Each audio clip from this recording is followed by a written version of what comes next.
So we're here at Village Swimming Gym. My name's Abed, I'm the manager of this facility.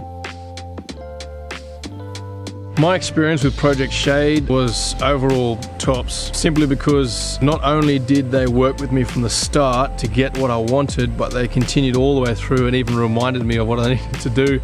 They kept me up to speed, they kept me up to date, so it was a very positive experience. And to top it all off, they actually came out to the pool and tensioned all the shade sails, made sure everything was looking good, nothing was off or anything. Any inconsistencies they took note of, so in the future if anything goes wrong, it's already noted down. So I know everybody says I recommend this person, that person and whatever else, but I would seriously recommend Project Shade simply because it was so easy to understand what I needed to do, where I needed to go. They sent me some pictures after they'd drawn up how they're going to look. I got to see a sneak peek into what the pool would potentially look like with those shade sails up. I guess the reason why I liked and I went with Project Shade is because it made it so easy just to pick what I needed to do, to understand where I needed to go and to decipher all the different terms and all that. I guess it just made the whole experience and the job much easier to do.